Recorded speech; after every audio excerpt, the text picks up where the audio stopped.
Dawn breaks over Rattlesnake Junction as a young woman faces the gallows, tears streaming down her porcelain cheeks. Sarah Mitchell, a mail-order bride barely 2 weeks in America, stands accused of a theft she never committed. The mob's self-appointed judge sneers as the noose is fitted around her neck. But fate isn't finished with Sarah yet. Through the morning mist, a wealthy cowboy known for his unshakable honor rides into town, leather saddlebag heavy with truth. In his possession, bank receipts and a signed confession that will shatter the mob's certainty. As he faces down the crowd with steel in his eyes, one question hangs in the desert air. Will justice prevail in a town that's forgotten its soul? Before we jump back in, tell us where you're tuning in from.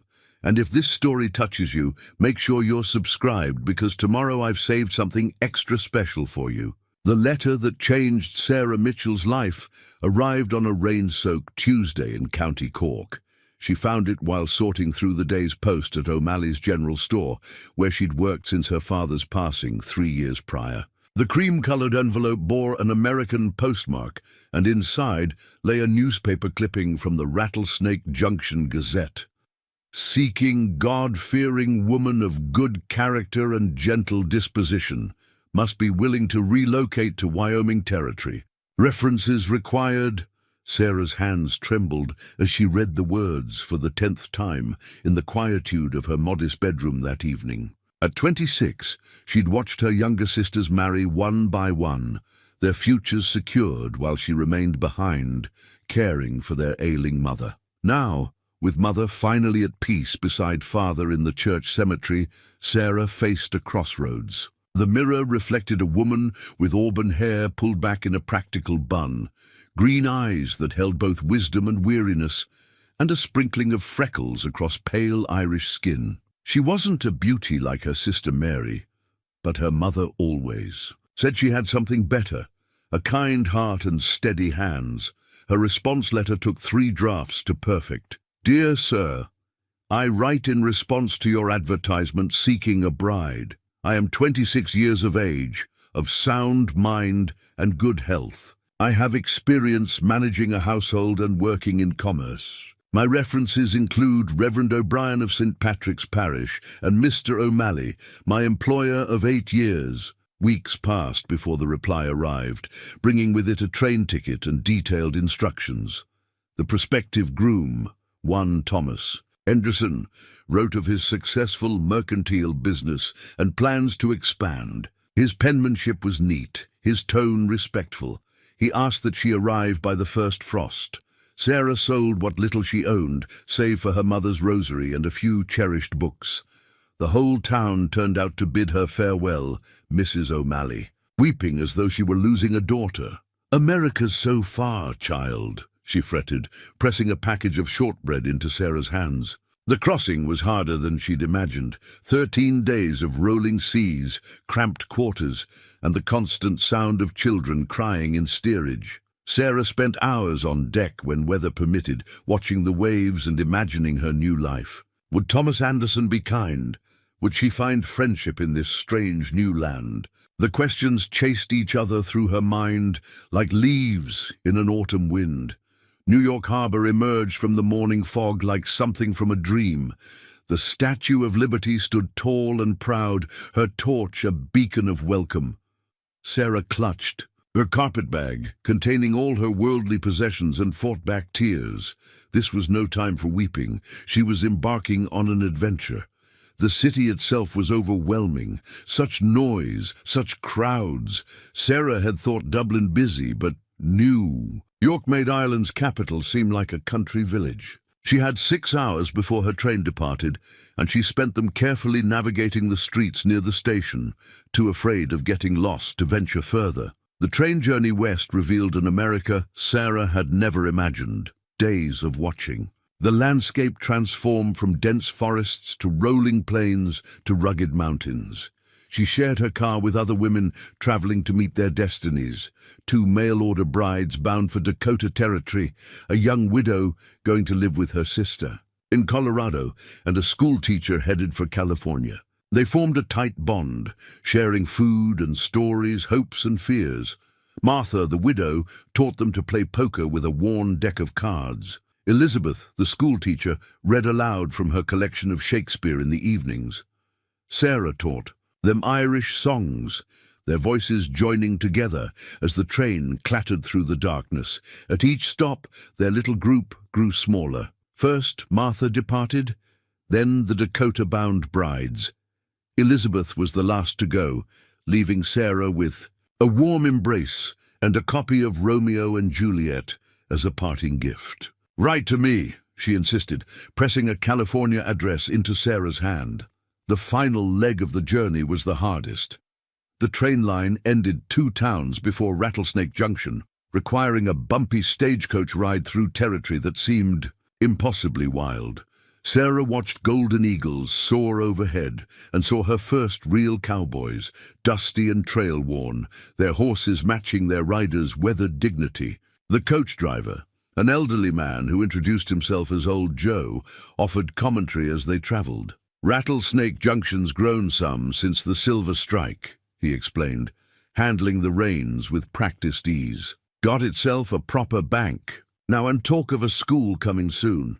Still rough around the edges, mind you, but decent folk mostly." Sarah absorbed every detail, her heart beating faster as they drew closer to her destination. The mountains loomed larger with each passing mile, their snow-capped peaks piercing the clouds.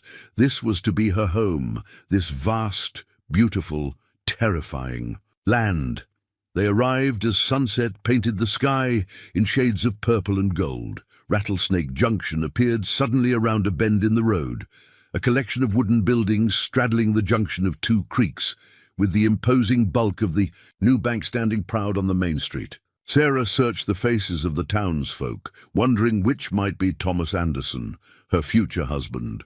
Old Joe helped her down from the coach, tipping his hat with genuine courtesy. "Welcome to Wyoming Territory, Miss Mitchell," he said, and there was something like concern in his rheumy eyes. "Mind how you go now. Frontier towns can be mighty particular about newcomers." Sarah squared her shoulders and took her first steps into her new life, unaware that in less than 2 weeks she would stand accused of a terrible crime, with only a stranger's honor standing between her and the gallows. The first person Sarah met in Rattlesnake Junction was Mabel Turner, proprietress of the town's only boarding house. The older woman took one look at Sarah's travel-worn appearance and clucked her tongue sympathetically. "Thomas Anderson, you say? Haven't seen him in near 3 days, but don't you fret, we'll get you settled proper." The boarding house parlor smelled of pine soap and fresh-baked bread. Mabel poured tea from a chipped blue pot, while Sarah sank gratefully into an overstuffed chair. Through the window, she watched townsfolk hurrying about their evening business, as shadows lengthened across the dusty street. "Anderson's been acting peculiar lately," Mabel confided, passing Sarah a plate of biscuits. "Ever since Judge Kane started showing special interest in his business dealings." She lowered her voice. "The judge runs this town, more or less. What he says goes, whether it's written in law or not." Sarah would soon learn just how true those words were. Judge Marcus Kane was a man who wore authority like a second skin, tall, broad-shouldered, with steel-grey hair and eyes that seemed to strip away pretense. He appeared at the boarding house the very next morning, ostensibly to welcome the town's newest resident. "Miss Mitchell," he said, removing his black hat with practiced courtesy. "Word travels fast in small towns. I trust you'll find Rattlesnake Junction to your liking." His smile never reached his eyes. "Though I'm concerned about your intended's absence." Sarah felt a chill despite the warm morning sun. "Mr. Anderson sent instructions to meet him. Here, I'm sure there's a reasonable explanation for the delay." "Indeed." Kane's gaze lingered uncomfortably. "Meanwhile, you'll need employment. The general store is short-handed since Mrs. Peterson's unfortunate passing. I'll speak with Mr. Peterson about taking you on." It wasn't really a suggestion. By that afternoon, Sarah found herself behind the counter of Peterson's general store, learning the inventory from a grief-stricken widower who barely seemed to register her presence. The store was a maze of barrels, shelves, and hanging goods, everything from mining supplies to ladies' notions. The work itself was familiar enough, not so different from O'Malley's back home, but there was an undercurrent of tension in the way customers watched her, whispered when they thought she couldn't hear. Anderson's mail-order bride, they'd say, or Kane's latest project. Days passed with no word from Thomas Anderson. Sarah wrote to Elizabeth in California, describing her situation in carefully chosen words. She attended Sunday services at the small Methodist church, where Reverend Whitaker's sermon on Abraham's test of faith felt uncomfortably pointed. It was Mrs. Peterson's old ledger that first raised her suspicions. Bound while cleaning behind the counter, its pages revealed careful notes about Judge Kane's business practices, inflated prices, forced purchases, loans with impossible terms. Sarah recognized the pattern from stories her father had told about. Landlords back in Ireland. "Best put that away, Miss Mitchell," Mr. Peterson warned when he caught her reading it. His hands shook as he took the ledger. Some things in this town are better left uninvestigated, but Sarah couldn't forget what she'd seen, especially after young Tommy Jenkins came in crying about his family's farm being seized over a debt they'd nearly paid off. She began keeping her own careful records, noting down stories customers shared in unguarded moments. The bank became a daily part of her routine, depositing the store's earnings each evening. Mr. Whitmore, the bank manager, was a nervous man who seemed to flinch at sudden movements. His assistant, James Fuller, was cut from different cloth. Confident, charming, and always quick with a smile for Sarah. "A woman who understands figures," Fuller remarked one day, watching her count out the deposit. "Rare enough to find that, even in Boston, let alone out here." He leaned closer than strictly necessary. "Judge Kane mentioned you're still waiting on your intended. Shame if something's happened to him." Sarah withdrew slightly, disliking his tone. "Mr. Anderson will arrive when he's able. Meanwhile, I'm grateful for honest work." But Thomas Anderson would never arrive. A week later, Sarah learned why from a newspaper that blew in with a stagecoach from Cheyenne. The headline read, "Merchant found dead in mining accident." The article described how Thomas Anderson had perished in a cave-in while inspecting a silver mine he'd recently acquired, a mine sold to him by none other than Judge Marcus Kane.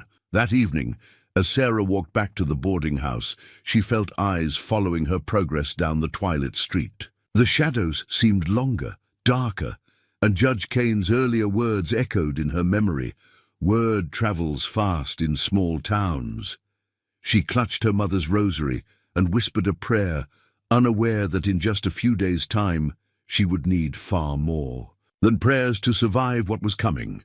The morning the gold disappeared dawned cold and clear, with frost etching delicate patterns on the general store's windows. Sarah arrived early, as was her habit, to organize the new shipment of dry goods that had come in on yesterday's stage. The street outside was quiet, save for the distant crow of a rooster and the soft crunch of boots on frozen ground as the town began to stir. She was arranging sacks of flour when the first shouts erupted from the direction of the bank. Within minutes, the sound of running feet and raised voices filled the street. Mr. Peterson appeared in the doorway, his face ashen. "Miss Mitchell, you'd better come quick. There's trouble at the bank." The scene that greeted them was chaos. The bank's heavy doors stood wide open, and a crowd had gathered, their breath forming clouds in the cold morning air. James Fuller stood on the steps, his usual composure shattered. 10,000 in gold bars, he was saying, his voice carrying across the murmuring crowd, stolen sometime during the night. Judge Kane arrived moments later, his long coat billowing as he strode through the parting crowd. Bank manager Whitmore wrung his hands as he explained how he'd opened the vault that morning to find the gold missing, gold that had been destined for the railroad payroll. "A thorough search," Kane commanded, his voice cutting through the babble of speculation. "Every building, every home. Nobody leaves town until we find what's missing." Sarah watched as men were organized into search parties, led by Fuller, and, the town's makeshift deputies. She returned to the store, her mind racing. The theft would devastate the town. Without the railroad payroll, construction would halt, and with it the promise of prosperity that had drawn so many settlers. The search proceeded methodically through the morning. Sarah could hear them moving. From building to building, the sound drawing steadily closer. When they finally reached the general store, Fuller led the group himself. "Nothing personal, Miss Mitchell," he said with a smile that didn't reach his eyes. "We have to check everywhere." They searched thoroughly, moving boxes and barrels, checking behind shelves. Sarah stood with Mr. Peterson, watching as they dismantled the careful order she'd created over the past weeks. Then came a shout from the storeroom. "Judge Kane, you'd better see this." Sarah's heart nearly stopped as one of the deputies emerged holding a canvas bag, its contents clinking heavily. From its mouth gleamed the unmistakable glint of gold. "Hidden behind the flour barrels," the deputy announced. "Wrapped in this." He held up a shawl. Sarah's shawl, the one she'd worn on her journey from Ireland. The silence that followed was deafening. Sarah felt the blood drain from her face as every eye turned toward her. "That's impossible," she whispered. "I never—" "Sarah Mitchell." Judge Kane's voice carried the weight of judgment. "You are under arrest for the theft of bank property." "No!" Sarah stepped forward, her mind reeling. "I'm innocent. I was nowhere near the bank last night. I was at the boarding house. Mrs. Turner can verify." "Take her to the jail," Kane ordered, cutting off her protests. "We'll hold trial at sunset." Rough hands seized her arms. As they dragged her toward the door, she caught a glimpse of Fuller's face. Was that a flicker of satisfaction in his eyes? "Mr. Peterson," she called out desperately. "You know I wouldn't—" But the old man turned away, unable or unwilling to meet her gaze. The jail was a small building of rough-hewn logs, containing 2 cells and a deputy's desk. They locked her in the smaller cell, its iron bars casting stripped shadows across the dirt floor. Through the window, she could see the gallows that stood permanent witness in the town square, a reminder of frontier justice. The hours crawled by like wounded things. Sarah huddled on the narrow cot, clutching her mother's rosary and trying to make sense of what had happened. The gold in the storeroom, her shawl. Someone had planted them, but who and why? She thought of Mrs. Peterson's ledger, of the patterns she'd noticed in Kane's dealings, the missing Thomas Anderson and his mysterious death. The pieces were there, but she couldn't quite fit them together. Deputy Wilson, a young man with kind eyes, brought her water and a plate of bread. "Trial's set for 6 o'clock, he said quietly. "Judge Kane's already called in the jury." He hesitated. "Miss Mitchell, there's talk of making an example. With the railroad watching," Sarah understood. The town needed to show the railroad company that law and order prevailed, that their investment would be protected. She was to be their proof. As the sun began its descent, she heard the crowd gathering in the street. The sound of hammering came from the square. They were checking the gallows, ensuring everything was in order. Sarah pressed her forehead against the cold iron bars and prayed. The cell door opened at exactly 6. Deputy Wilson and Fuller escorted her to the makeshift courtroom in the saloon. The usual tables had been cleared away, replaced by rows of chairs filled with grim-faced townspeople. Judge Kane sat behind a table on a raised platform, his black coat stark against the rough wooden walls. "Sarah Mitchell," he intoned as she was brought before him, "you stand accused of the theft of bank property valued at $10,000 in gold. How do you plead?" "Not guilty." Sarah's voice shook but held firm. "I'm innocent of these charges." The trial, such as it was, proceeded with terrible swiftness. Fuller testified about finding the gold wrapped in her shawl. Others spoke of seeing her at the bank, of her access to the storeroom, of her mysterious arrival in town and connection. To the deceased Thomas Anderson, when Sarah tried to speak in her own defense, to point out the impossibility of her moving such heavy gold alone, of the coincidence of her shawl being used, Kane silenced her. The evidence speaks for itself. As the last light faded from the Windows, Kane stood. The jury will now deliberate. They were gone less than 5 minutes. Guilty, the foreman announced, unable to meet Sarah's eyes. Kane's voice fell like an axe. The sentence is death by hanging, to be carried out at dawn tomorrow. He paused, his gaze boring into Sarah. Unless anyone can provide evidence to the contrary, justice will be served when the sun rises. As they led her back to her cell, Sarah caught fragments of conversation from the dispersing crowd. Frontier justice. Send a message. Poor thing. But what can you expect from a foreigner? In the gathering darkness, Sarah sank onto her cot. Tomorrow at dawn, she would die for a crime she didn't commit, in a town that had already decided her guilt. She touched the cold iron bars and whispered a prayer into the night, not knowing that at that very moment a rider was approaching. Rattlesnake Junction at a gallop, saddlebags heavy with the truth that would save her life. Night settled over Rattlesnake Junction like a burial shroud. From her cell, Sarah could hear the sounds of the town preparing for tomorrow's grim spectacle. The creak of wagon wheels bringing extra chairs for the crowd, the murmur of voices, discussing the best spots to view the hanging, the steady rhythm of hammers testing the gallows' strength. Her mother's rosary beads clicked softly through her fingers as she whispered prayers in the darkness. The smooth wooden beads, worn from years of devotion, offered little comfort now. What would her family think when they received news of her? Wait, would anyone back in Ireland believe she'd died a thief's death? Deputy Wilson's boots scraped against the wooden floor as he made his rounds. He paused at her cell, lamplight casting his shadow through the bars. "Can I bring you anything, Miss Mitchell? Some tea, maybe?" Sarah looked up from her prayers. "Paper and pen, if you would. I'd like to write some letters." He hesitated, then nodded. "Judge Kane said no messages to anyone in town, but I reckon letters to Ireland won't matter much now." When he returned with the writing materials, Sarah noticed his hands trembling slightly as he passed them through the bars. "I've got daughters myself," he said quietly. "Can't help thinking—" "Thank you," Sarah interrupted gently, sparing him the need to finish the thought. Some kindnesses were harder to bear than cruelty. She settled at the small table bolted to the cell wall, the lamp's weak light barely sufficient for writing. The first letter was to her sisters, Mary, Catherine, and young Ellen. She told them she loved them, that she was innocent of any wrongdoing, that they shouldn't grieve too long.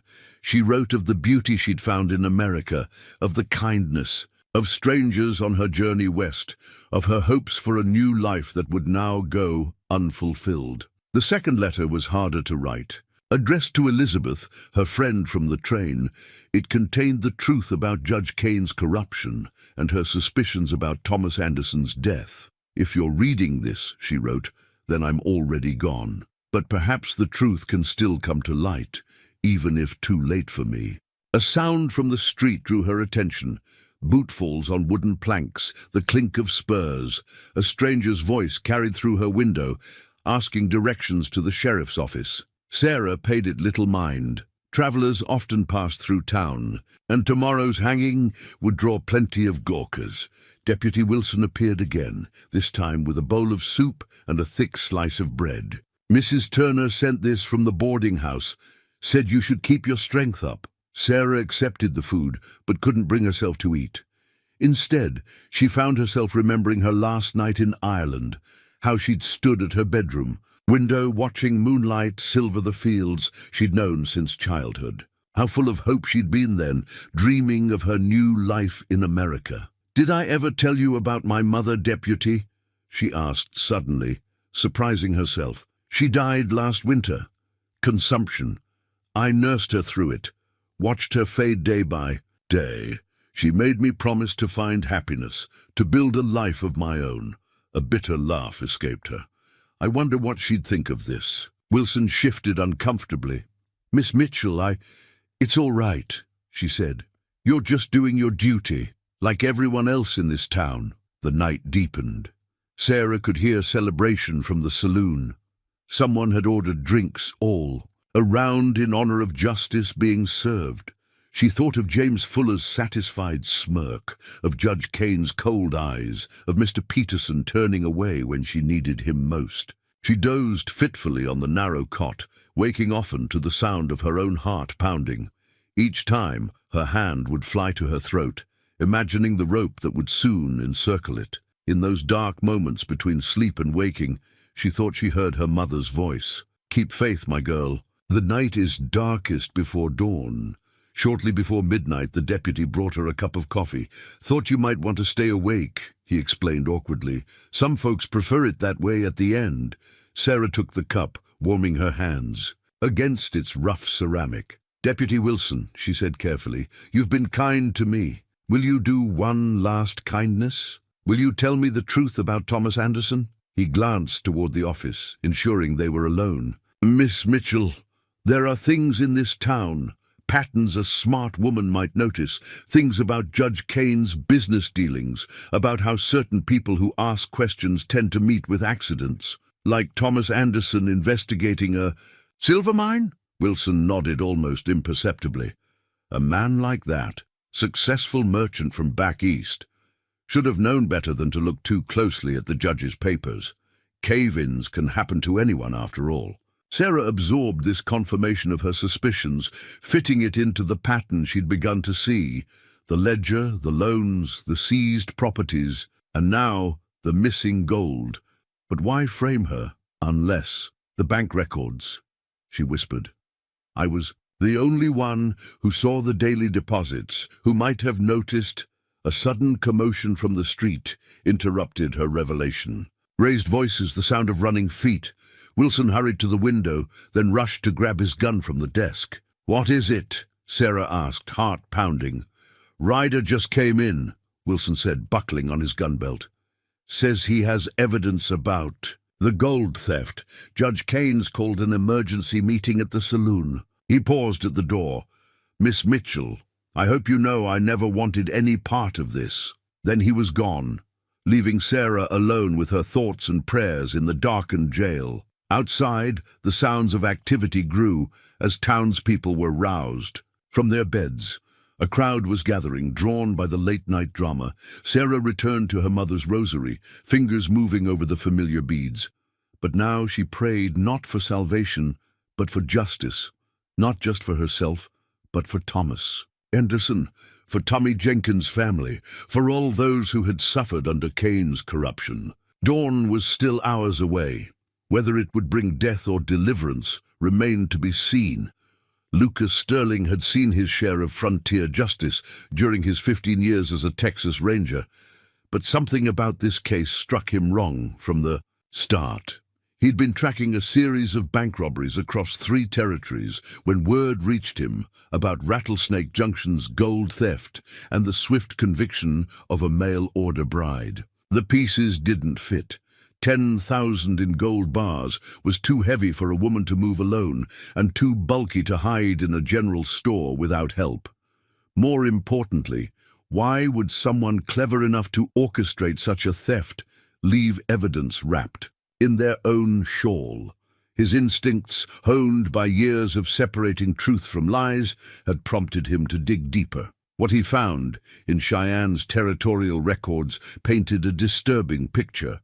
A pattern of convenient accidents, foreclosed properties, and missing money, all circling around Judge Marcus Kane like buzzards over dying cattle. Sterling's bay horse, a sturdy animal named Chief, carried him through the moonlit Wyoming night at a steady lope. The saddlebags bounced with each stride, heavy with documents that would shatter Kane's carefully constructed facade. Bank records, showing systematic theft, witness statements about Thomas Anderson's final days, and a signed confession from a mine worker paid to trigger the cave-in. But the most damning evidence had come from James Fuller's own hand. The bank assistant had been careless in Cheyenne, celebrating his newfound wealth in saloons where lonely women were eager to hear tales of frontier banking. One of these women, recognizing Sterling's Texas Ranger badge, had shared a remarkable story about gold bars and a judge's perfect plan. It hadn't taken much pressure for Fuller to crack once Sterling tracked him down. The man had a yellow streak, wider than the Rio Grande, and the threat of a hanging charge loosened his tongue. Quickly enough. The signed confession in Sterling's saddlebag told the whole sordid tale. How Kane had orchestrated the theft, how Fuller had planted the gold in the shawl, how they'd chosen Sarah Mitchell as their scapegoat because she was a foreigner with no connections and too many questions about the bank's bookkeeping. The moon was setting by the time Rattlesnake Junction appeared on the horizon. Sterling had pushed hard to arrive before dawn, knowing that frontier justice waited for no man or woman. The town's silhouette was broken by the stark outline of a gallows, its shadow stretching across the empty street like an accusation. He dismounted outside the sheriff's office, boots raising small clouds of dust.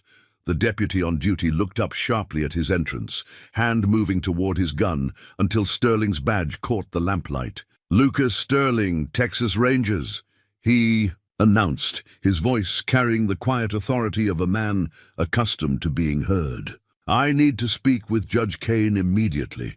It concerns the gold theft and Sarah Mitchell's conviction." The deputy, Wilson, according to his nameplate, hesitated only briefly before hurrying to rouse the town's leadership. Within minutes, the saloon was filling with bleary-eyed men in various states of dress, all drawn by the late-night commotion. Sterling studied them as they entered, noting their reactions. Most showed simple curiosity, but a few, including a well-dressed man he recognized as James Fuller from the Cheyenne photographs, displayed the nervous energy of guilty men. Judge Kane arrived last, cutting an impressive figure in his black coat despite the late hour. His steel-gray eyes assessed Sterling with the cold calculation of a snake sizing up potential prey. "This is highly irregular, Mr. Sterling," Kane said, emphasizing the Mr. as though questioning the Rangers' authority. "We have a legal execution scheduled for dawn. The condemned has been properly tried and convicted." Sterling placed his saddlebags on the bar with deliberate care. "Then you'll want to hear what I have to say about James Fuller's recent activities in Cheyenne." He turned to face the bank assistant, who had gone pale. "Would you like to tell them, Mr. Fuller, or shall I?" The saloon fell silent as Sterling laid out the evidence document by document. Bank records showing systematic theft, witness statements about Thomas Anderson's murder, Fuller's signed confession detailing Kane's involvement in every crime. "A touching story," Kane sneered, but there was sweat on his brow despite the cool night air. "But the word of a condemned thief against respected businessmen, and this," Sterling interrupted, producing a final document. "A receipt for the actual gold, safely deposited in the Cheyenne Territorial Bank under your private account, Judge. Seems you were planning quite a comfortable retirement." The sound of hammers being cocked broke the tension. Fuller had drawn a derringer, its small barrel pointing at Sterling's chest. "Nobody needs to see these papers," he said, voice shaking. "Accidents happen, even to Texas Rangers." Sterling didn't move. "Sorry, son, but those documents were registered with the Territorial Marshal's office this afternoon.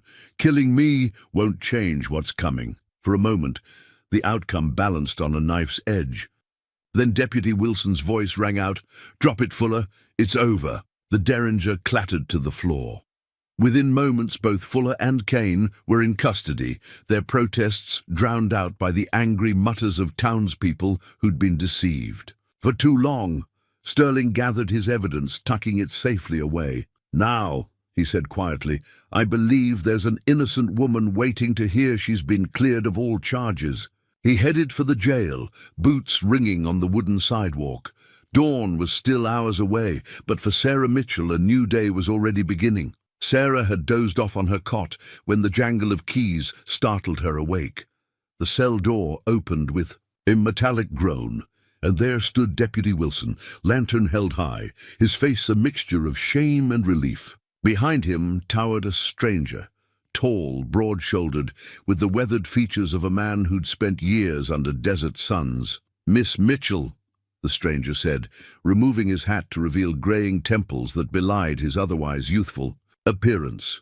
I'm Lucas Sterling, Texas Rangers. You're free to go. The real thieves are in custody. Sarah's legs trembled as she stood, hardly daring to believe.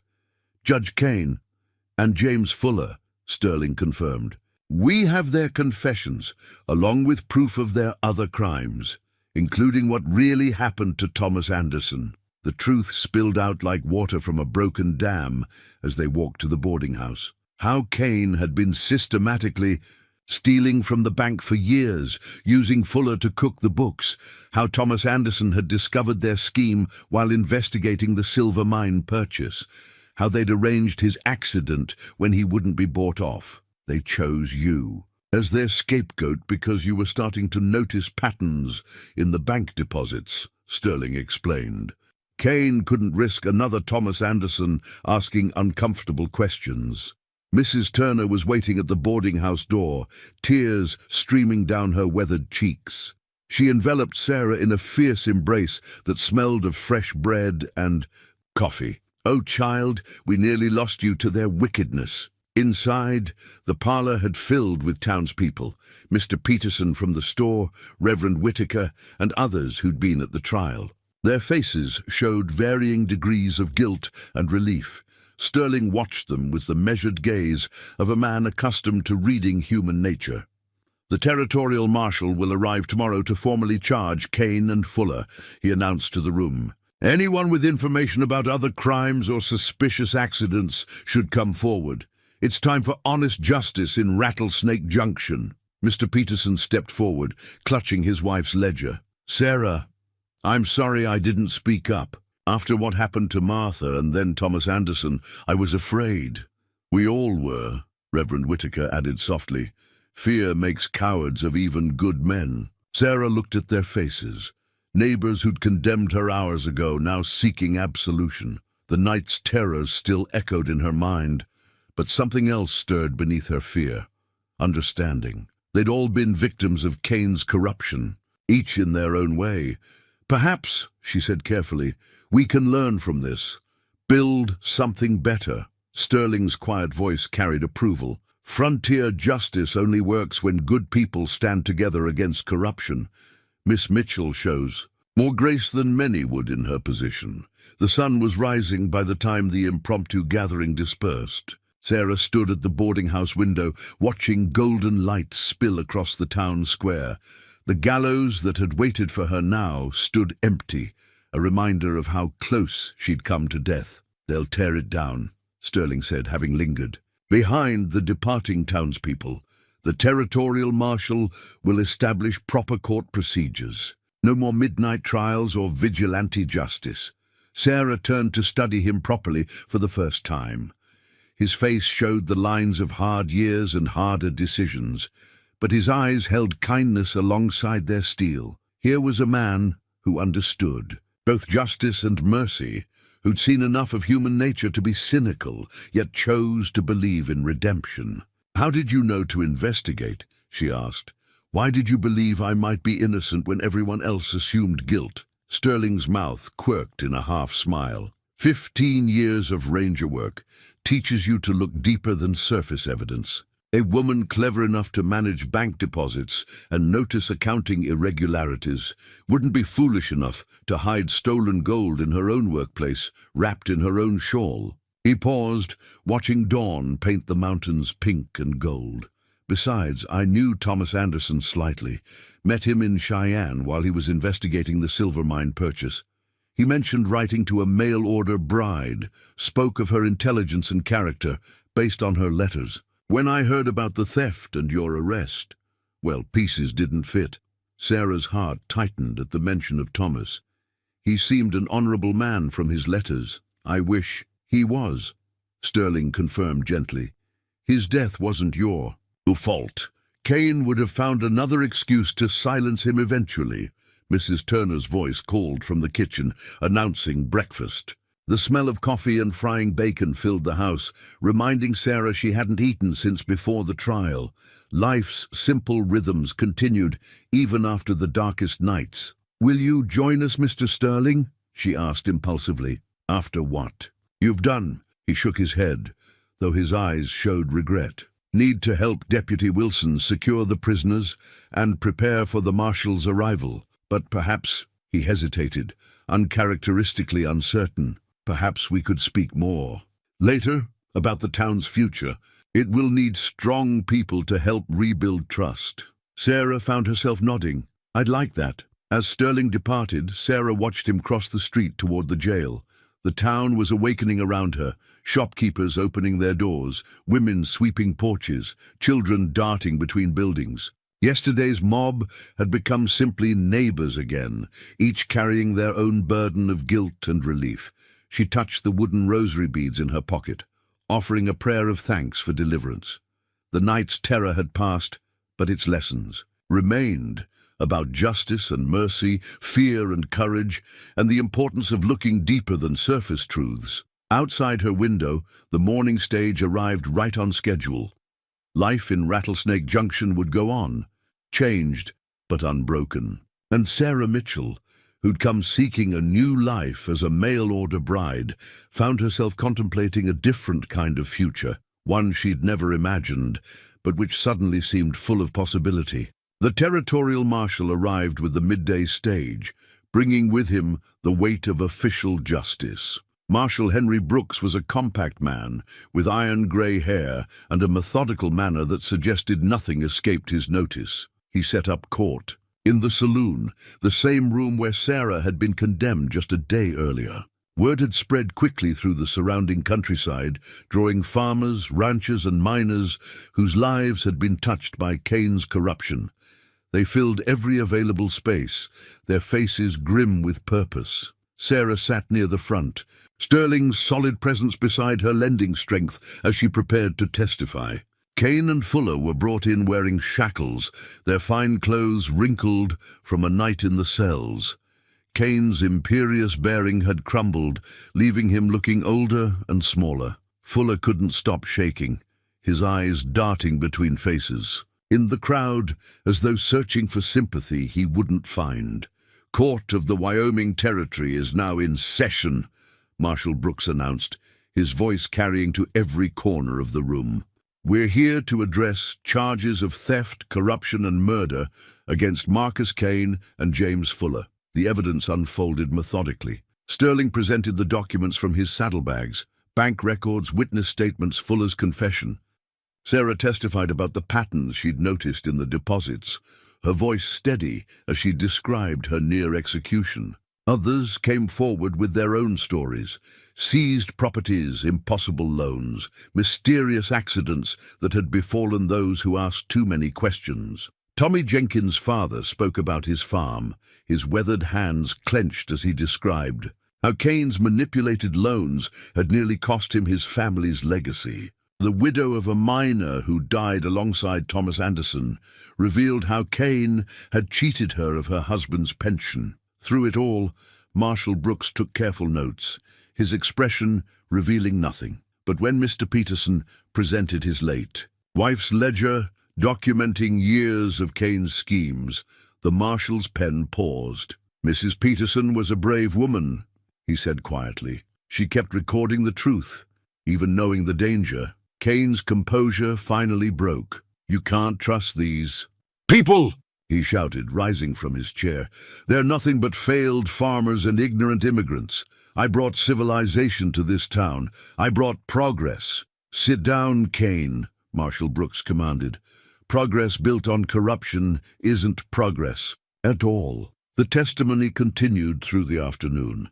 Sarah found herself studying the townspeople's faces as they listened. She saw shame there, and anger, but also determination, a community confronting its own complicity and choosing to do better. Sterling was the final witness, his ranger's badge catching the light as he stood. He spoke of following the trail, of Kane's crimes across 3 territories, of connecting the dots that led to Thomas Anderson's murder, of the broader pattern of corruption that had poisoned not just Rattlesnake Junction, but other frontier towns as well. The frontier needs law, he concluded, his quiet voice carrying moral authority, but it needs justice more.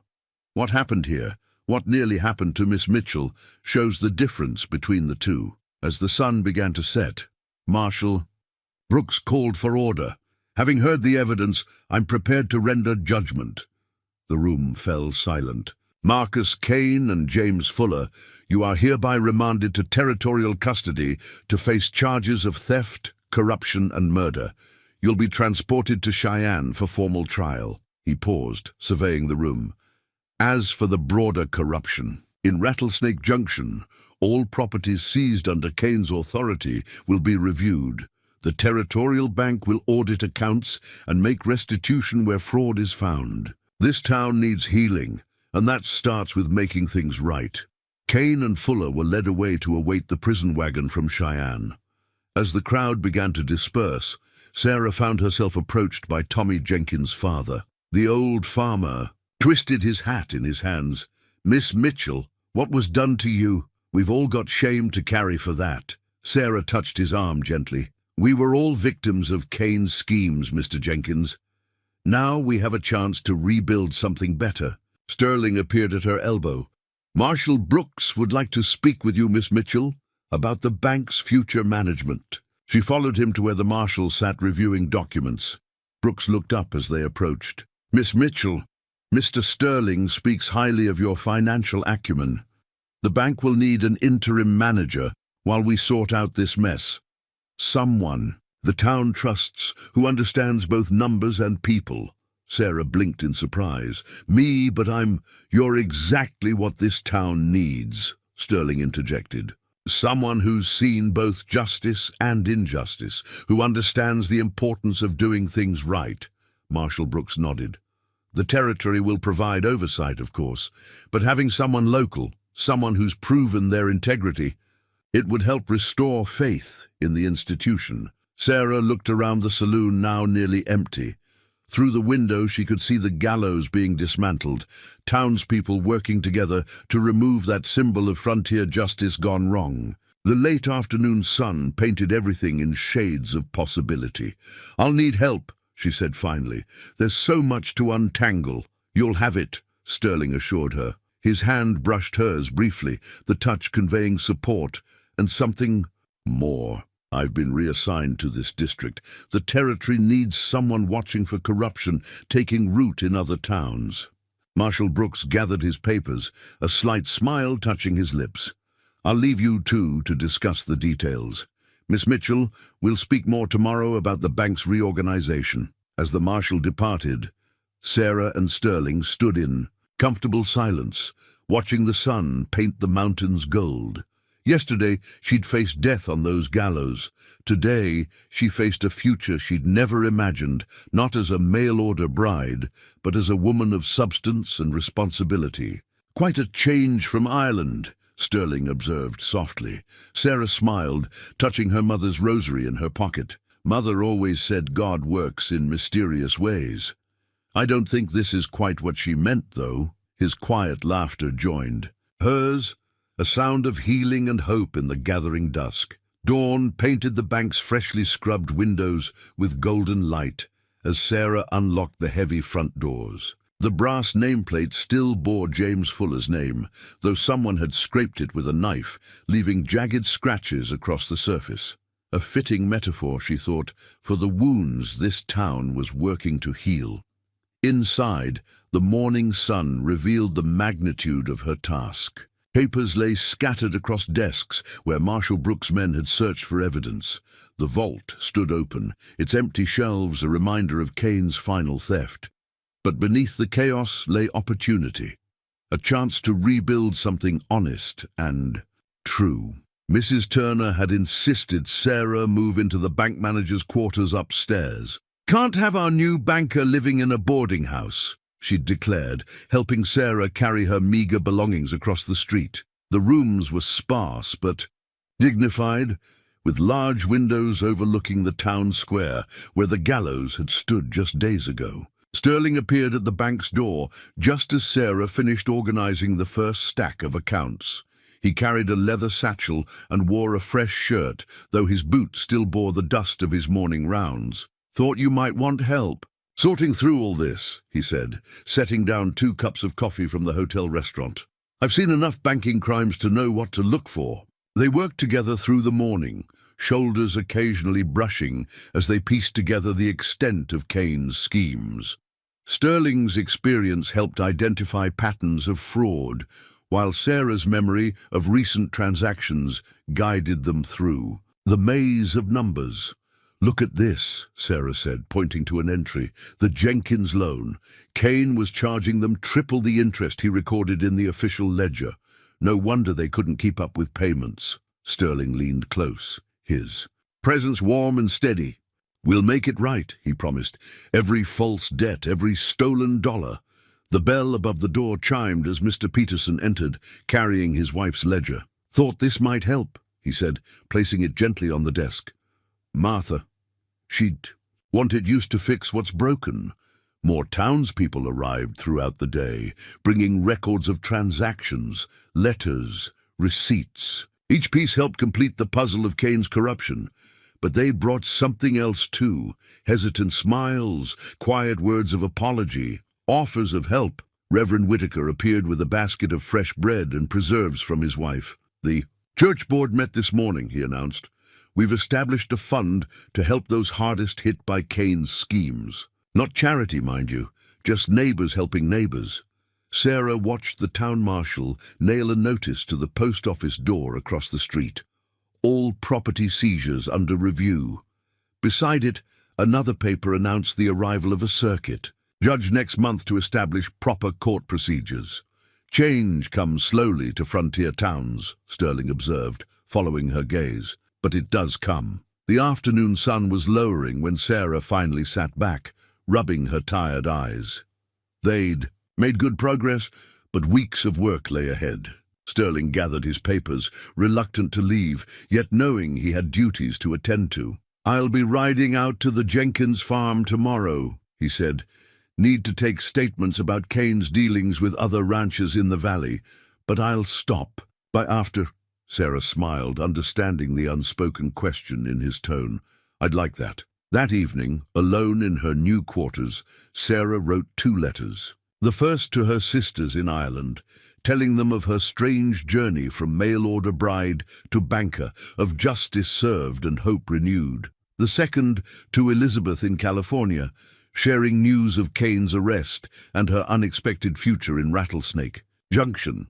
As she sealed the envelopes, a knock at the door revealed Mrs. Turner with a housewarming gift, a small painting of wildflowers in a simple frame. "To brighten your new home," she said. "And Sarah, we're glad you stayed, despite everything."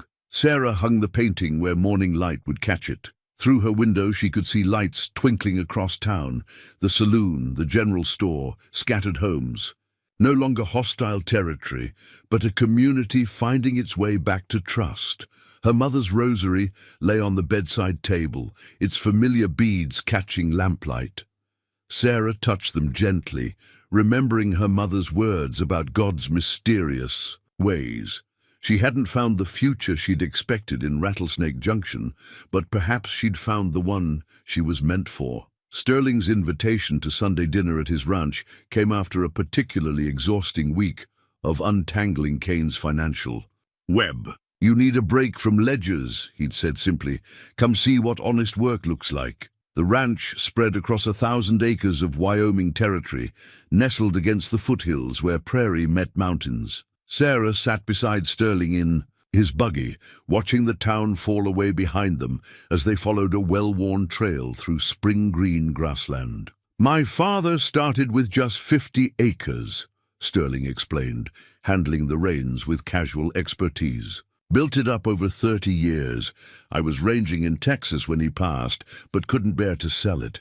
Hired good people to run things while I finished my service." The main house appeared around a bend, a sturdy 2-story structure of weathered wood and native stone. Smoke curled from the chimney, and the smell of cooking reached them even before they stopped in the front yard. On the wide porch, an elderly woman wiped her hands on her apron and called out a greeting. "Mrs. Hawkins," Sterling explained. "Been housekeeper here since I was a boy.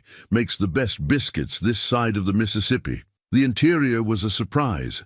Not the sparse bachelor quarters Sarah had expected, but a well-maintained home, with comfortable furniture, colorful quilts, and shelves of books. Mathematics texts shared space with poetry volumes and dog-eared novels. Mother loved reading, Sterling said, catching her interest in the library. Taught at the local school before she married father. Always said education was as important as cattle.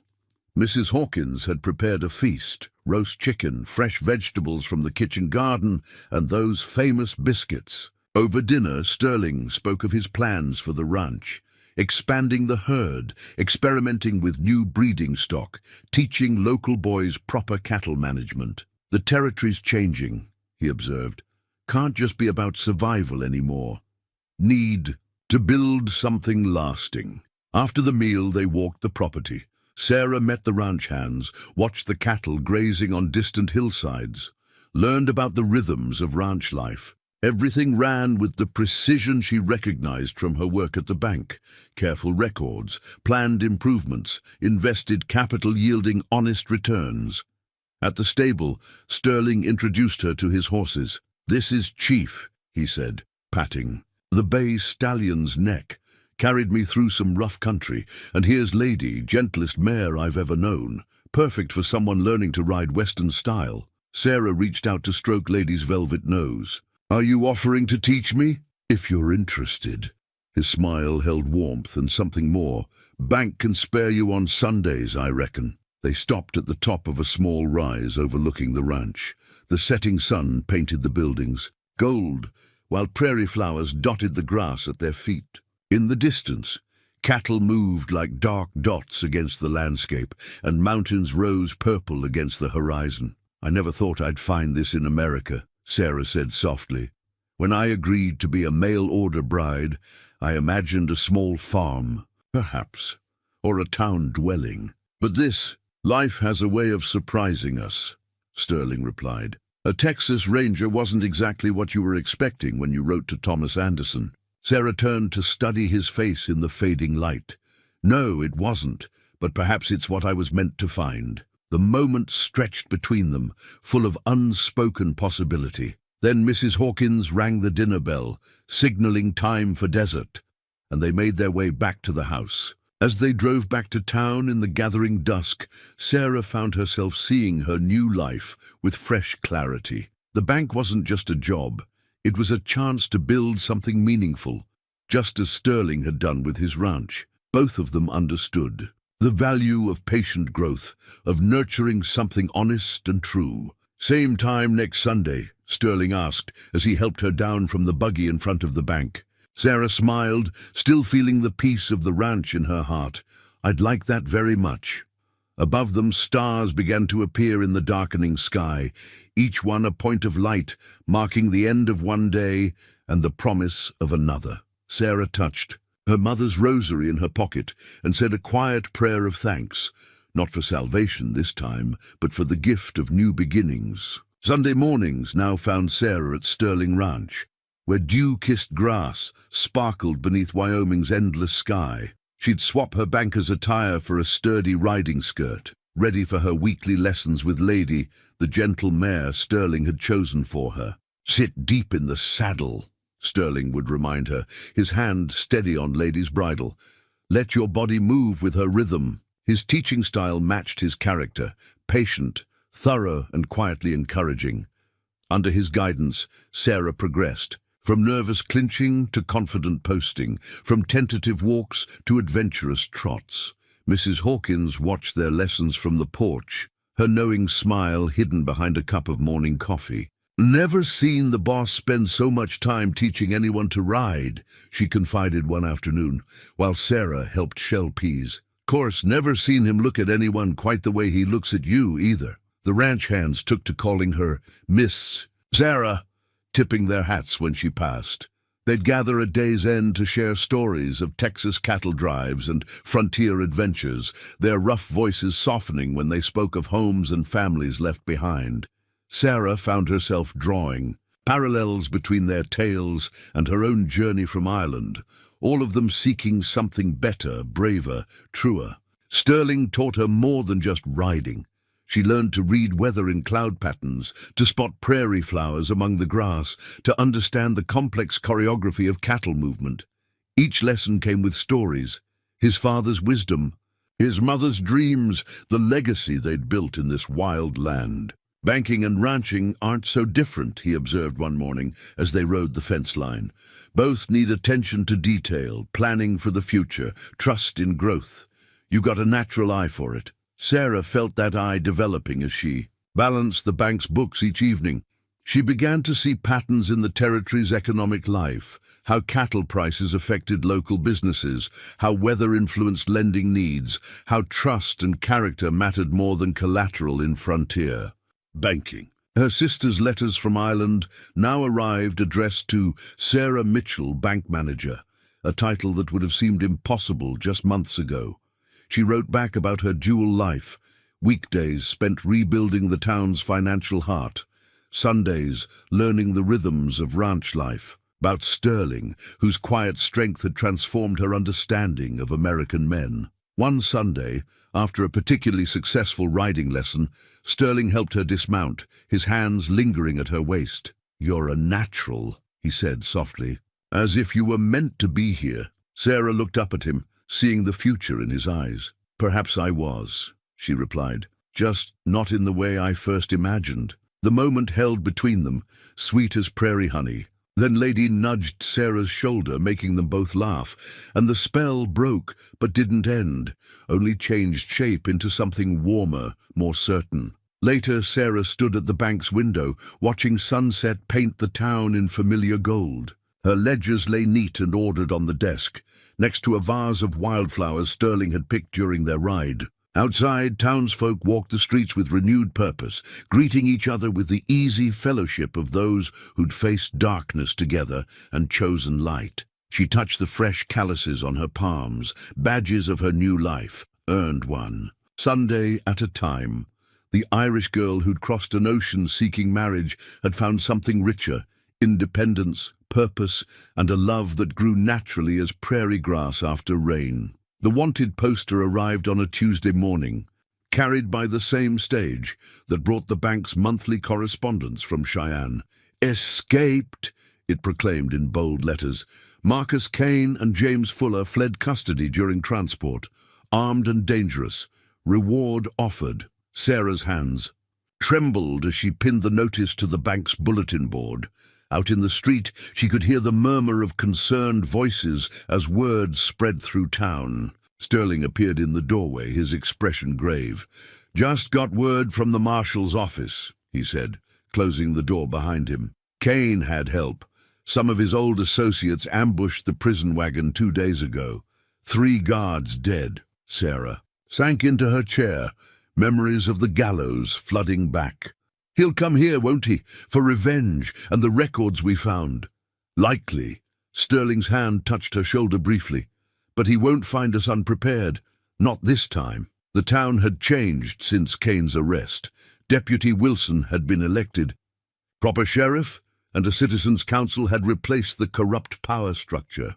But old fears died hard, and Sarah saw it in people's faces as they passed the bank, the worry that Kane's shadow might once again darken their lives. That evening, a brick sailed through the bank's front window. Attached was a note. "Kane sends his regards. Sleep well, Miss Mitchell." Sterling insisted on moving Sarah to his ranch temporarily. "The house is defensible," he explained as they rode out in the gathering dusk, "and I've got men I trust watching the approaches." Mrs. Hawkins had prepared Sarah's old room, adding extra locks to the windows. "No harm will come to you here, child," the older woman promised, her voice fierce with protective instinct. But Sarah couldn't sleep. She stood at her window, watching moonlight silver the prairie grass. Somewhere out there, Kane and his men were plotting revenge against those who'd exposed their crimes. Against her. A soft knock drew her attention. Sterling stood in the doorway, still dressed, his gun belt at his hip. "Thought you might want some company," he said quietly, "and perhaps some of Mrs. Hawkins's tea." They sat in the kitchen where a lamp burned low. Sterling spoke of his ranger days, of other criminals he'd tracked, other threats faced and overcome. His voice was steady, reassuring, but Sarah heard the underlying concern. "I won't run," she said suddenly. "This is my home now. The bank, the town, the ranch. I won't let Kane take that from me." Sterling's eyes met hers across the table. Wasn't going to suggest it. You're not the running type. Proved that at the gallows. Dawn found them still talking, planning. The bank's records would be moved to a secure location. Trusted ranch. Hands would patrol the town's surroundings. Sheriff Wilson would deputize additional men. Kane's mistake, Sterling said as he walked Sarah to her room, was thinking you were alone that first time. Now you've got a whole town behind you and me. Sarah paused at her door, looking up at him. Promise me something? No heroics? Kane's already killed too many good men. His smile was gentle. Can't promise that, but I can promise to be careful, if you'll do the same. Later, watching the sun rise over Sterling Ranch, Sarah touched her mother's rosary and whispered a different kind of prayer. Not for deliverance, but for strength. Kane might be coming with hatred in his heart, but he'd find more than a frightened, mail-order bride waiting for him this time. He'd find a woman who'd faced death and chosen life, who'd built something worth fighting for. And beside her, a man who understood that some things were worth any risk to protect. The attack came at midnight, heralded by the frantic barking of ranch dogs. Sarah woke to the sound of breaking glass and Mrs. Hawkins' urgent knock at her door. "Quick, child, to the cellar!" Gunfire erupted from the darkness. Sharp cracks that shattered the night's peace. Sarah heard Sterling's voice calling orders to his men, followed by the thunder of hooves as riders circled the house. "That's far enough," Sterling's command carried across the yard. "This property's defended." A familiar voice answered from the shadows, sending chills down Sarah's spine. "James Fuller here, Sterling. Kane sends his compliments. And a message." More windows shattered as bullets struck the house. Sarah and Mrs. Hawkins crouched in the cellar, listening to the chaos above. The housekeeper clutched her rosary, so like Sarah's mother's, and whispered prayers into the darkness. The ranch hands returned fire from defensive positions Sterling had prepared. Their shots were measured, disciplined, forcing the attackers to keep their distance. Sarah recognized Sterling's training in their response. No wasted ammunition, no panic. Through gaps in the cellar's wooden ceiling, Sarah caught glimpses of movement. Sterling's men shifting positions, muzzle flashes in the darkness, shadows dancing across lamplight. The air grew thick with gun smoke and tension. A cry of pain cut through the night. One of Fuller's men hit. The attacking force's fire grew ragged, less coordinated. Then came the sound of retreating hoofbeats, Fuller's voice calling threats into the wind as they fled. When Sterling finally opened the cellar door, his face was streaked with gun smoke, but otherwise unharmed. "They're gone," he reported, helping Sarah up the stairs. "Rode east, toward the mountains. Lost one man. Left him behind."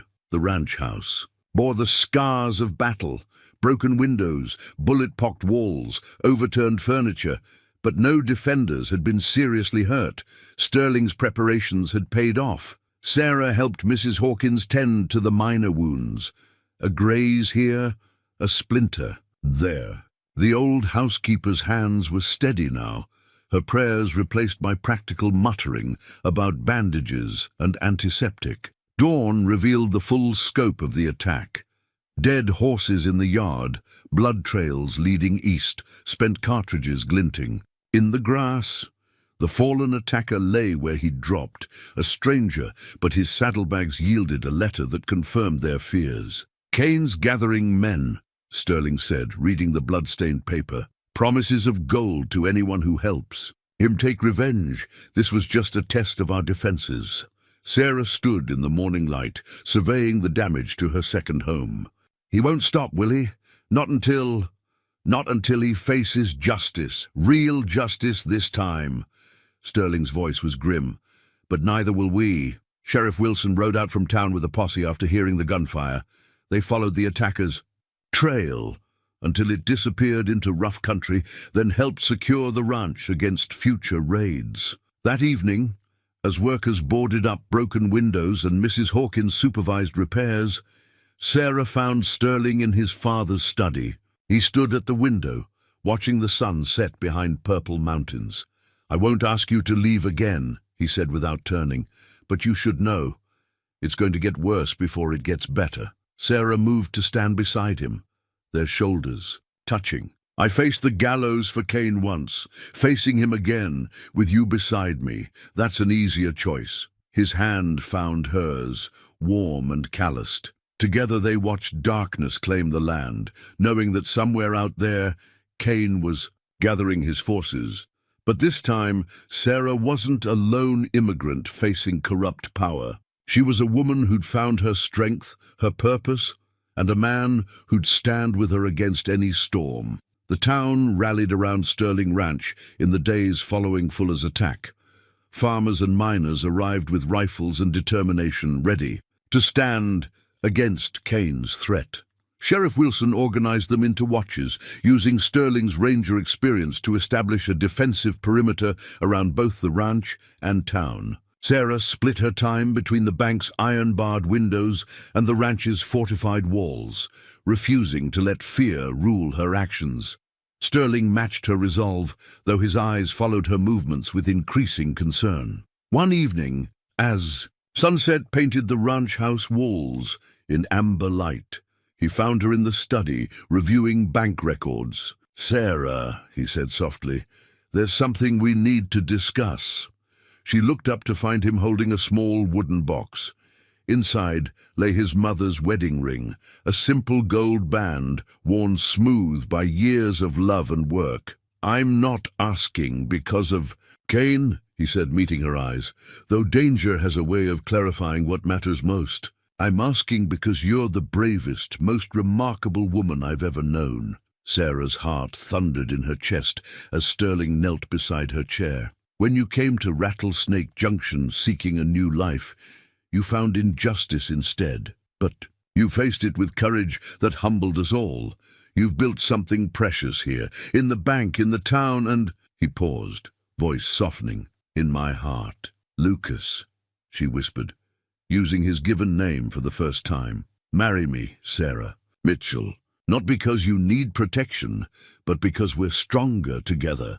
Because I love you, your spirit, your determination, everything that makes you who you are." Sarah touched the ring with trembling fingers, remembering her original journey to Wyoming as a mail-order bride. How different this felt, a choice born of love rather than necessity, offered by a man who saw her true worth. "Yes," she said simply, tears blurring her vision. 1,000 times yes. The ring fit perfectly, as if it had been waiting for her all along. Sterling drew her close, his kiss tasting of promise and tomorrow. Later that evening, they shared their news with Mrs. Hawkins, who surprised them with a bottle of wine she'd been saving for a special occasion. The old housekeeper's eyes shone with happy tears as she toasted their future. But even joy couldn't completely banish the shadow of threat. As they sat on the porch watching stars emerge, a rider approached. At speed, one of Wilson's deputies with fresh intelligence. "Cain's been spotted," he reported, breathless. 20 men at least, camped in the high country. Word is, they're planning something big. Sterling's arm tightened around Sarah's shoulders. "How long?" 2 days, maybe 3. "They're gathering." More men. After the deputy left, Sarah and Sterling remained on the porch, their new engagement ring catching starlight. "We'll need to move the bank's records," she said practically. "The evidence against Cain." "Already arranged," Sterling assured her. "Wilson's men will take them to the territorial marshal's office at first light. But Sarah," he turned to face her, his expression serious. "If anything happens to me," she pressed her fingers to his lips. "Don't. We face this together, remember? Partners in everything now." His smile held equal parts pride and concern. "Partners," he agreed. "But promise me you'll be careful. Cain's hatred runs deep." Sarah touched her mother's rosary, now worn alongside her engagement ring. "I promise. But you remember too, you're not just a ranger anymore. You're my future husband, and I expect to grow old with you on this ranch." They sealed the promise with a kiss as night settled over the Wyoming territory. Somewhere in the Darkness, Kane and his men plotted revenge, but in the warmth of the ranch house, surrounded by those willing to stand against corruption, Sarah and Sterling found strength in their commitment to each other and to the future they would build together. Kane struck at dawn, when morning mist still cloaked the valley. The first warning came from a ranch hand's horn, its deep blast echoing across the property. Sarah stood at an upstairs window, counting the riders emerging from the fog. 20, maybe 30 men, with Kane and Fuller at their head. "Remember," Kane's voice carried across the yard, "Sterling and the woman are mine. The rest are yours to handle as you see fit." Sterling had prepared well for this moment. Riflemen waited in defensive positions around the ranch house and barn. Sheriff Wilson and his deputies protected the townspeople gathered in the stone church. The bank's evidence was safely away, carried to Cheyenne by the fastest riders. "Last chance, Kane," Sterling called from the front porch. "Surrender now. Face justice properly." Kane's answer came in a hail of bullets. Sarah ducked as windows shattered around her, then hurried to her assigned position. Sterling had taught her to shoot in the days following Fuller's raid, not to make her a gunfighter, but to ensure she could defend herself if needed. The battle erupted in earnest. Gunsmoke filled the air as Kane's men charged the ranch house. Sterling's defenders held their ground, their disciplined fire taking a toll on the attackers. Sarah could hear Mrs. Hawkins below, reloading rifles and tending to the wounded. Through the chaos, Sarah spotted Fuller, trying to slip around the back of the house. Without hesitation, she fired a warning shot that sent him scrambling for cover. Sterling had been right. She wasn't just a victim anymore. Kane's voice rose again. "Burn them out! Burn it all!" Flaming arrows arced through the morning sky. Sarah rushed downstairs to help fight the small fires that caught on the roof and walls. As she passed a window, she saw Sterling locked in close combat with two of Kane's men, his ranger training evident in every move. Then came the sound they'd dreaded, galloping hooves approaching from the east, but instead of Kane's reinforcements, it was Tommy Jenkins leading a group of farmers and miners from the valley. They hit Kane's force from behind, throwing their attack into chaos. "Sarah!" Sterling's shout cut through the noise. "Kane's heading for the house!" She turned to see the former judge climbing onto the porch, rage twisting his features. He fired through a broken window, forcing her to dive behind an overturned table. Sterling tried to reach her, but was pinned down by Fuller's shots. "You ruined everything!" Kane raged, advancing into the house. "My town, my power, all destroyed by a foreign bride and a meddling ranger." Sarah crawled behind the staircase, hearing Kane's boots on the wooden floor. Her hands found a fallen piece of firewood, not a weapon she'd trained with, but it would have to do. As Kane rounded the stairs, Sarah swung with all her strength. The wood connected with his gun hand, sending his weapon spinning away.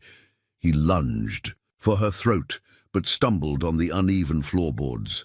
That moment of imbalance was all Sterling needed. He burst through the door and tackled Kane, their impact shaking the house. The two men grappled, years of hatred fueling Kane's strength, while Sterling fought with the precision of his ranger training. Sarah retrieved Kane's fallen gun just as Fuller appeared in the doorway. "Drop it," she ordered, her voice steady despite her racing heart. Fuller, seeing his leader subdued and his men surrendering outside, slowly raised his hands. When Sheriff Wilson entered minutes later, he found Kane unconscious and Fuller in custody. Outside, the morning mist had burned away, revealing the fight's aftermath. The ranch house bore new scars, but its foundations stood firm. Sterling pulled Sarah into his arms, uncaring of the soot and blood staining their clothes. "Quite a morning, future Mrs. Sterling." She smiled up at him, feeling the weight of fear finally lifting. Just another day in Wyoming territory. Around them, the sounds of battle faded into the normal rhythms of ranch life, cattle lowing in the distance, birds resuming their songs, and the steady beat of their hearts. Together. In the battle's wake, Sterling Ranch became a makeshift hospital. Mrs. Hawkins directed volunteers carrying bandages and water, while Doc Peterson tended the wounded from both sides with equal care. Sarah moved among them, offering comfort and assistance where needed. The ranch house bore proud scars: bullet holes in its walls, scorch marks from the fire arrows, broken windows that let in the afternoon breeze. But like its inhabitants, it had weathered the storm and remained standing. Sterling found Sarah on the porch, watching the territorial marshal's men escort Kane and Fuller to waiting prison wagons. This time, the transport would have a full military escort to Cheyenne. No more chances for escape.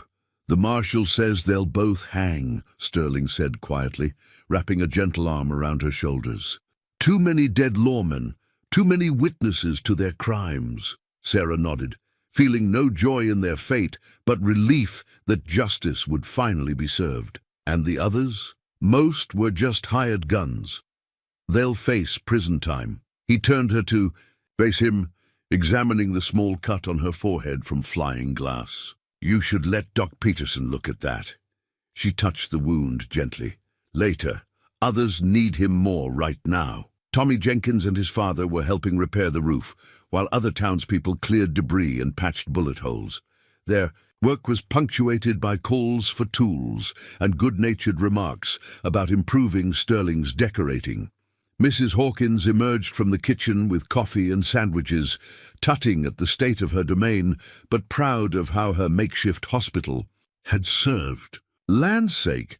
But we'll need a proper celebration when this is all cleaned up. A wedding celebration, if I'm not mistaken." Sterling smiled, his thumb brushing across his mother's ring on Sarah's finger. "That we will, Mrs. Hawkins. That we will." As sunset painted the ranch in healing gold, Sarah stood with Sterling on their favorite hill. Below, people worked together to restore order, their shared effort erasing the boundaries between rancher and townfolk, merchant and farmer. "You're thinking something," Sterling observed, knowing her contemplative look, "about how things work." "Out," she replied. "I came here as a mail-order bride, seeking a simple life. Instead, I found a battle worth fighting, a community worth building, and his eyes held that special warmth reserved only for her, and a love worth waiting for." He drew her close as the first stars appeared above the mountains. Tomorrow would bring more work, rebuilding, healing, strengthening the bonds forged in adversity. But tonight they could rest in the knowledge that they had faced their trials together and emerged stronger. The Wyoming wind carried the promise of spring, of new beginnings, of a future built on truth and trust rather than fear and corruption. Sarah's mother's rosary beads clicked softly in her pocket, a reminder of how far she'd come, and how magnificently different life could be from what we first imagine. Spring bloomed across the Wyoming territory, painting the prairie with wildflowers and fresh promise. The ranch house gleamed with new paint and repairs, while in town the bank's polished windows reflected clear mountain sunlight. Sarah had moved back to her rooms above the bank during the wedding preparations, honoring tradition despite Sterling's gentle protests. Mrs. Hawkins orchestrated the preparations with military precision, transforming the ranch into a celebration of new beginnings. Women from town arrived daily with covered dishes and wedding gifts, while their menfolk raised a dance floor in the yard under Sterling's mother's favorite oak tree. Sarah's sisters had written from Ireland, sending pressed shamrocks to weave into her bouquet and their mother's lace veil, carefully preserved and shipped across an ocean. The package included a letter that brought tears to her eyes. "Mama would be so proud, not just of your marriage, but of the strong woman you've become." Sterling, for his part, found himself ambushed by townspeople eager to share marriage advice. Mr. Peterson offered wisdom about patience, while Sheriff Wilson's wife lectured him on the importance of remembering anniversaries. He accepted it, all with good grace, his eyes tracking Sarah whenever she was near. "Never thought I'd see the day," Mrs. Hawkins remarked, catching him watching Sarah direct the placement of flowers. The confirmed bachelor ranger, moon-eyed as any young buck. The bank's new assistant manager, a capable young woman Sarah had trained herself insisted on handling all business during the week before the wedding. "You've given this town so much," she said firmly. "Let us give you this time." Reverend Whitaker held the rehearsal in the newly expanded church, its walls still fragrant with fresh-cut pine. The simple ceremony would blend Sarah's Irish Catholic traditions with frontier Protestant practicality, a bridge between old world and new, just as their union bridged past and future. The evening before the wedding, Sarah stood in her bank, Office 1, last time as Miss Mitchell. Her mother's rosary lay beside Sterling's ring on the desk, symbols of the path that had led her here. She wrote in her ledger a final entry, "Balance paid in full, with interest in joy." A knock at the door revealed Sterling, breaking tradition to steal a moment alone. "Ready for tomorrow?" he asked, drawing her close. "More than ready," she replied, breathing in his familiar scent of leather and sage. "Though Mrs. Hawkins will scold you for seeing me tonight. Worth the risk." He kissed her softly. "Sleep well, future Mrs. Sterling." That night, Sarah dreamed not of Ireland's green fields, nor of Cain's dark threats, but of tomorrow's promise, of a life built on love and trust, of children running through prairie grass, of growing old together on land they defended and cherished. Dawn would bring her wedding day, but she was already home. 1 year later, autumn sunlight streamed through the ranch house windows as Sarah balanced the bank's ledgers at her father-in-law's old desk. Sterling's latest letter from his circuit. Rounds lay beside her work, his words warming her heart. 2 more days, then home to you. The town had flourished in the past year. The railroad had finally arrived, bringing new settlers and opportunities. Sarah managed both the bank and ranch accounts now, while Sterling split his time between ranching and serving as a territorial lawman, building the justice system he'd always envisioned. Mrs. Hawkins hummed in the kitchen, watching Sarah's growing belly with grandmotherly pride. "Another Sterling to help run this ranch," she'd say, patting her apron contentedly. "Your mama would be so proud." Sarah touched the rosary beads that still lay beside her inkwell, then the wedding ring that hadn't left her finger since that joyful spring day.